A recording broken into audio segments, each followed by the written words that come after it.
So today we're going to discuss a training we have. We're going to be discussing selling contingent. This is one of the methods. I think I have 12 listed. 12 ways to buy a home when you have a home to sell. Which I know a lot of the reason why people aren't selling homes is because I'm a real estate attorney and a broker, by the way. It's because they're like, I could sell my home pretty easily to multiple offers, probably if I do it right. But then because there's multiple offers, I might not be a winning bidder on the other side. So how do you put this together and set up the transaction? So you can use multiple of these methods, and I discussed it in a previous video you've probably seen. Otherwise, go to winnerscheck.org and I'll have more training there. But today we're going to talk about selling contingent, and one portion of selling contingent would be how to find a strong top dollar buyer who's willing to work with you on flexible terms. And so at winnerscheck.org, we believe, and we've got a course on this training, or you can just set up a free consult if you're actually looking to work with us. But if you're doing it on your own, we have training for that. But the idea is that instead of doing what realtors normally do, and that's put the home on the MLS, and then the buyers who've been looking ready to go and already have their contracts made, and all they have to do is change the numbers, they'll fire off contracts to you the first few days, and they'll make your agent start negotiating with them right away. And this doesn't give you time. Like, why not let your marketing and everything work for a week, and then look at all the offers at the end of a week and say, we'll talk to everybody, anyone who makes an offer, we will talk to everyone and we'll tell them where we are at the end of the week. We're going to review the offers then, and we'll review all our offers with you then. So we're going to just take them in for a week because we've already told people they can see the house this weekend, and we weren't going to sell before they had a chance to look at it because they were really interested, and that's what we told them. But, you have a reason to do it. Buyers might not be thrilled, but in a multiple offer market, it works. It's how you take in multiple offers. And in this particular situation, because you have a home to buy, you want to be as contingent, as least contingent as possible as a buyer. You want to be the strongest buyer possible. You want to talk to I have other training. You absolutely personally want to be talking to the listing agent, or have someone representing you talking to the listing agent, not a buyer's agent that's looking to make a commission. Maybe they're working by the hour. Maybe you have a realtor. Maybe you should do it. More training on how to buy a home directly from a listing agent is available at winnerscheck.org. But here, I want to talk to you about disclosures. Now, this form comes from RPI. It's not a realtor form. Realty. So if you're in California, you can go to, I type in First Tuesday forms because that's what it was called when I received. I think I took the real estate broker exam training from these guys 20 years ago. Almost 20 years ago, 2003. But they had these forms then, if I recall. And now they're called Realty Publications Inc. Yeah, they were First Tuesday at the time, and they told me about their forms back then in our training. So this is their disclosure forms. Now, they have contracts, and I'd say, why not go over to this website, download the contracts, become familiar with them. You'll be a more confident seller. If you actually take the time to put the numbers in and understand what you're doing, you're going to be a better seller. You're going to be more confident. You're going to interview agents better. If you decide to interview an agent, you're going to have questions that, you might even want to become our client. So you can talk to me about it, but you're going to be a better seller if you download the form. Even if you're going to use realtor forms later, because you're going to work with a realtor, look at this contract ahead of time. It'll get you thinking properly for being a confident seller. And confident sellers do well, just like confident buyers. Now, part of that contract will say, and here's the property condition, and here's here's the RPA. The TDS, transfer disclosure statement, that's being attached. That's this form that we have in front of you right now. Now, this form is very similar looking to the realtor form. They may have changed a little bit in maybe they've added to it a little bit, but the format's very similar, judging by memory. I'm not comparing them side by side here. And the reason is that this looks just like the way the statute in California is written that says sellers should disclose. And there's negative consequences for not disclosing. And by disclosing, then when your contract's done If you've disclosed all the material defects, you should be, I don't think anyone should sell you, but even if they did, you should be the winner. So that would discourage them because you did your disclosures. So professional buyers sometimes say you don't have to do your disclosures. I would have my guard up if I heard that right away, unless they just really think they're being convenient, or your property's a total mess, or you're selling it for an estate and they know you didn't live there, and maybe that's just more informed. But the point is that one, you have disclosure, you have benefits by doing your disclosures, and they're multiple. But let me focus on this first part. But it stops one of the biggest dirty plays in the business. It happened to myself when I was working with Phil Mills, one of the agents. You may talk to him if you contact our office at winnerscheck.org. I've been working with Phil for a long time, and we were fixing and renovating properties together. We had a multiple offer situation on a home we were fixing up, and it was wonderful. Let me give you a little bit of idea why there's financial pressure frequently on people who've renovated properties. We had the cash for the down payment, and we fronted the time and the money for the renovations. But we borrowed money from what's called a hard money lender. Let's say at the time it was a $500,000 property. So maybe we borrowed 400. And I think those numbers are pretty close. So it was a little more than 500. And then we put some money in. And so every month, I think we paid probably 2% to the broker just for setting the loans up, which was pretty common at the time. And maybe depending on the year, it was normally between 10 and 12% interest paid monthly, minimum 3 months. But sometimes it got lower over time, maybe down to 8 on a few deals if they were really strong deals. But 10's pretty consistent. So on $400,000, that's money every month that you go over that 3-month period. And so we had multiple offers, and one agent had her client become the multiple offer buyer. And then they came back with just some ridiculous repair requests and said, we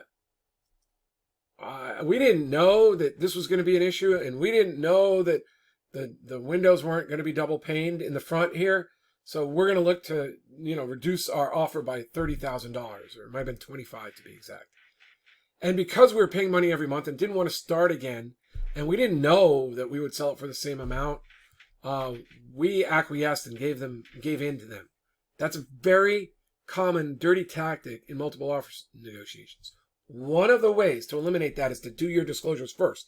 Say every contract, with part of your package, you might want to give them a sample contract. Again, you can start with these forms.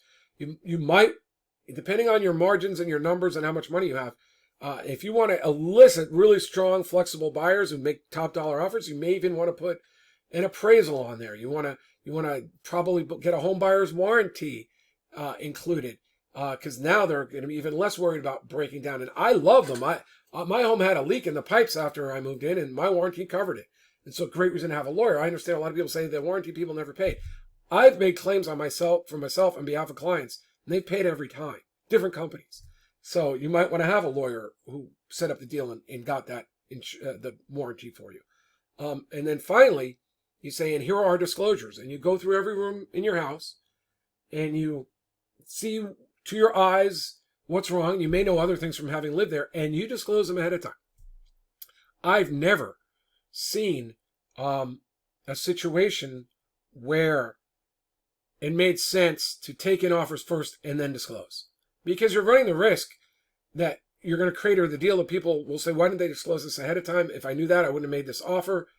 And they begin to lose trust, so they're like, I better lower my price. It's better. Buyers want to buy homes. If they're going to make an offer, you let them think about it. They're like, oh, I'll take care of that later, or I don't care. And they'll make their offer. But you bring it up later, it can screw the deal. I just can't think of any circumstance where I said, it's better to disclose later. If you want top dollar, you want flexible buyers, disclose early. And disclose little things that people might not notice, but they'll gain trust in you. Now, the form, to some degree, is self-explanatory. One of the tips I give people is if it's not working, I just take it out of the property, unless it's something that sort of has to be there. Another thing to make sure of is you got refrigerators in the garage. There's so many arguments about refrigerators in garages. Put a big sign on it or get it out of there before you're selling. And that goes for anything that isn't transferring. Put a big sign on it or remove it before people see the property. And if you think people are going to see it and make a stronger offer, then definitely have a sign on it, or I'd say just get it out ahead of time. Now, to some degree, it's self-explanatory. They're going to ask you questions. You're going to fill it out.